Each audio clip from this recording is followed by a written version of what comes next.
नमस्कार दोस्तों, आप सभी का स्वागत है हमारे यूट्यूब चैनल जिज्ञासु रामा शंकर पर। तेजस्वी यादव जी का समझिए एक दिल से विद कपिल सिब्बल के यूट्यूब चैनल है, उसमें एक पॉडकास्ट किए थे। उसमें जाकर के वे आरोप लगा दिए कि ईवीएम में कोई अदृश्य शक्ति है, ईवीएम में छेड़छाड़ हो रहा है। और अभी पूरा विपक्ष देखिए तो ईवीएम के पीछे हाथ धो करके पड़ा हुआ है कि ईवीएम में छेड़छाड़ संभव है। इसी के बल पर समझिए भाजपा राज कर रही है। आज हम बात इसी ईवीएम पर कर रहे हैं। वीडियो अच्छा है, लंबा, इंटरेस्टिंग है, पूरा जरूर देखिए। आपसे अनुरोध है मेरे चैनल को सब्सक्राइब भी जरूर कर लीजिए ताकि कोई वीडियो छूटे नहीं। वीडियो पर लाइक, कमेंट, शेयर जरूर करिएगा। चलिए शुरू करते हैं। देखिए 1947 में देश तो आजाद हो गया। उसके बाद समझिए जितने भी चुनाव हुए सब बैलेट पेपर से चुनाव हुए। लोग इसी बात का दलील भी देते हैं कि फिर से बैलेट पेपर लाओ, पर मेरा कहना है कि चुनाव आयोग सबसे पहले एक संवैधानिक संस्था है। मैं फिर से डिक्लेयर कर देता हूं, चुनाव आयोग संवैधानिक संस्था है, वो किसी पार्टी के समझिए दबाव में नहीं आती है और इस संस्था का संविधान में वर्णन भी है। तो चुनाव आयोग ने खुद जाकर के निर्णय लिया बाद में 1970 के दशक में कि बैलेट पेपर से वोट कराने में समझिए बहुत दिक्कत होता था। उस वक्त उतनी अच्छी सड़कें नहीं थी, उतना साधन नहीं था, तो उसे ढो करके ले जाने में, चाहे कई बार मतपत्र जो है सो खराब हो जाते थे, या चाहे वोटिंग रद्द करना पड़ जाता था, फिर से कराना पड़ता था, तो बहुत दिक्कत होता था। तो इसी से निपटने के लिए उसने सोचा कि कोई एक ऐसा मशीन लाया जाए जो समझिए वोटिंग को आसान कर दे। तो यहीं से ईवीएम का समझिए शुरुआत हुआ, जिसका नाम है इलेक्ट्रॉनिक वोटिंग मशीन। तो चुनाव आयोग 1970 के दशक में समझिए इस पर काम करना शुरू कर दिया। केंद्र में उस वक्त इंदिरा गांधी की सरकार हुआ करती थी। मैं पहले डिक्लेयर कर देता हूं कि इसी इंदिरा गांधी के समय में तो समझिए ईवीएम इस सब का विचार आया था। उसके बाद पहला चुनाव ईवीएम से हुआ 1982 में, केरल के एक विधानसभा के उपचुनाव में। और समझिए उस वक्त जब पहला बार 1982 में जब चुनाव हुआ, तो आप अंदाजा लगा सकते हैं कि केंद्र में किसकी सरकार थी। तो स्वाभाविक है कांग्रेस की सरकार थी। तो इसी कांग्रेस के समय तो ईवीएम का समझिए विचार भी आया और ईवीएम से पहला चुनाव भी हुआ। और आज यही कांग्रेस इस ईवीएम पर आरोप लगा रही। यही चिंतन करने की बात है कि अगर ईवीएम खराब ही था तो आप इसे बहुत पहले ही जाकर के रोक देते कि नहीं, मुझे ईवीएम चाहिए ही नहीं, मुझे बस बैलेट पेपर ही चाहिए, जो कि पहले से होते आ रहा है।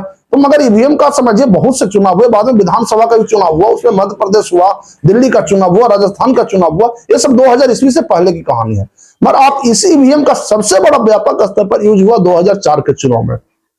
2004 के चुनाव से पहले तक केंद्र में भाजपा के गठबंधन की सरकार थी, एनडीए गठबंधन की सरकार थी।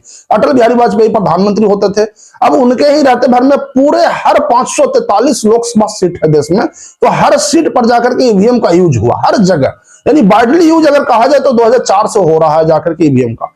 और हैरत देखिए जाकर के, जिस कांग्रेस ने आज ईवीएम पर छेड़छाड़ का आरोप लगाता है, तो इसे जाकर गठबंधन के द्वारा समझिए सरकार इसी 2004 में बना और अटल जी सरकार से हट गए।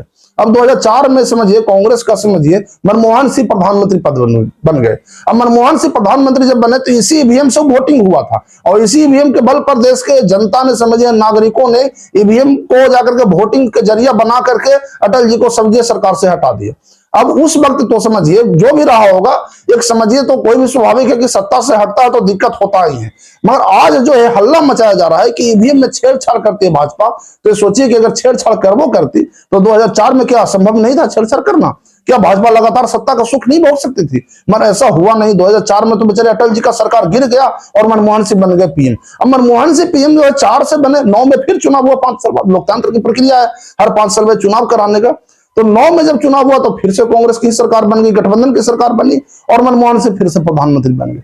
अब आता है 2010 से सोशल मीडिया का जमाना, इंटरनेट का क्रांति आने लगा। तो लोग फेसबुक है, यूट्यूब हो गया जाकर के, और भी सोशल साइट्स आने लगा। एक समय में ऑरकुट का भी जलवा था, बहुत कम लोग ऑरकुट का नाम जानते हैं, मगर ऑरकुट भी था उस वक्त। अब ऑरकुट बंद हो गया, अब आगे ट्विटर यानी एक्स हो गया।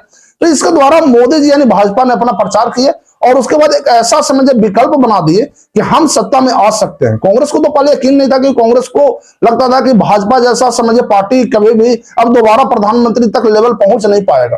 तो उसे ऐसा पूरा यकीन कर लिया था कि अब भाजपा कभी सत्ता में केंद्र में नहीं आएगी।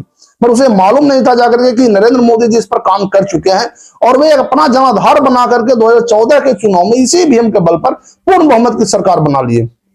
अब लोगों को यकीन ही नहीं हो रहा है कि भाजपा जैसी पार्टी, जिसे तो विपक्षी लोग बोलते हैं कि ये सांप्रदायिक पार्टी है क्योंकि ये हिंदुत्व की राजनीति करती है, तो अगर ये सांप्रदायिक पार्टी है, बट चुनाव तो इसी ईवीएम से हुए हैं, जिस ईवीएम के बल पर समझिए आपने अटल जी की सरकार गिरा करके 10 साल सत्ता सुख भोगे। अगर इसी ईवीएम के द्वारा अगर मान लेते हैं वापस कर जाती है भाजपा पार्टी, तो आपको दिक्कत किस बात का हो रहा है? आपको बस यही लग रहा है कि हमारा समझिए तो बस सरकार तिवारा नहीं बना, तो तिवारा न बनने में से ईवीएम का कोई दोष ही नहीं है, क्योंकि देश की जनता का दिमाग हैक हुआ, ईवीएम नहीं। मैं पहले फिर से डिक्लेयर करता हूं, देश की जनता का दिमाग 2014 में हैक हुआ और उसने जाकर के अच्छे दिन आएंगे, एक मोदी जी का नारा चला था, आज भी है अच्छे दिन आएंगे, और अब की बार मोदी सरकार, ये सब नारे के जो साइड इफेक्ट हुए जनता पर, तो जनता ने उन्हें पूर्ण बहुमत की सरकार दे दी। अब पूर्ण बहुमत की सरकार दे दी तो आप तो यकीन नहीं हो रहा है कि भाजपा को तो हम पहले ही सांप्रदायिक पार्टी घोषित कर चुके हैं। एक सांप्रदायिक पार्टी कैसे पूर्ण बहुमत की सरकार आ सकती है? ये आपका प्रॉब्लम है, भाजपा का नहीं।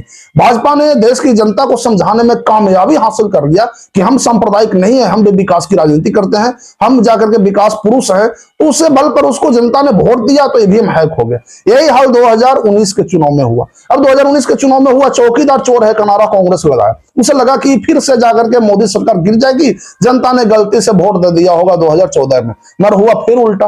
2019 के चुनाव में भाजपा और दमदार तरीके से वापसी कर गई, 330 सीट ले आई। तो समझिए कि भाजपा यहां पर जाकर के जो वापसी दमदार तरीके से की, तो उसके बल पर और अब आरोप लगाया जा रहा है कि ईवीएम में तो पक्का छेड़छाड़ संभव है, क्योंकि 303 सीट कैसे आ सकता है? तो 303 सीट क्यों नहीं आ सकता? आप भी तो जाकर के पूर्ण बहुमत की सरकार कई बार बनाए, तो आपको जाकर किसी ने ऑब्जेक्शन नहीं लगाया, और भाजपा अगर पूर्ण बहुमत की सरकार बना रही तो आपको ऑब्जेक्शन हो रहा है। अगर ईवीएम में छेड़छाड़ संभव ही था तो दक्षिण भारत के राज्यों में जैसे तमिलनाडु हो गए, केरल हो गया, आखिर इन राज्यों में भाजपा अब तक विजय क्यों नहीं प्राप्त की? कर्नाटक में होता है कि कई बार सरकार आया फिर गिर जाता है, पर परमानेंट सरकार वहां नहीं रहता। बगल में पश्चिम बंगाल ही देख लीजिए, पश्चिम बंगाल में आज क्या है जाकर के सरकार भाजपा वहां आज तक नहीं बना पाई। क्यों? तो कारण साफ है कि वहां की जनता ने भाजपा को नकार रही है, बस सिंपल सा है। ऐसा नहीं कि वहां ईवीएम मैंने अच्छा है बुरा, ईवीएम ईवीएम है ना, वो अच्छा है ना बुरा है, वो इलेक्ट्रॉनिक वोटिंग मशीन है जो वोटिंग प्रक्रिया को आसान बनाता है। आज इसी ईवीएम का गुण है कि सुबह 8 बजे से काउंटिंग होता है और 12 बजते बजते सरकार किसकी बनेगी तय हो जाता है।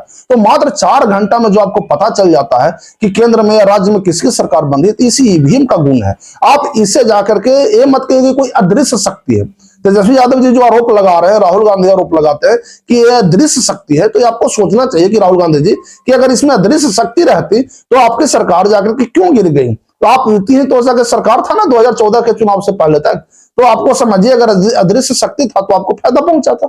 इसमें कोई अदृश्य शक्ति नहीं, अदृश्य शक्ति जनता में है, और इस देश का जनता ने ही भाजपा को सत्ता दिया जाके तो सत्ता सुख भोग रही है, इसमें किसी प्रकार का कोई दोषी नहीं है। दक्षिण भारत में ही देखिए जाकर, तमिलनाडु में कौन सी शक्ति है जो भाजपा को रोकते हुए? तो वहां के जनता में शक्ति है, ईवीएम में नहीं। केरल में कौन सी शक्ति है जो जाकर भाजपा को रोक रहा है? तो केरल की जनता में शक्ति है, ईवीएम में नहीं। तो ईवीएम एक मशीन है जो केवल वोटिंग को आसान बनाता है, बस इससे ज्यादा और कुछ नहीं है। उसमें किसी प्रकार के हैकिंग छेड़छाड़ संभव नहीं है।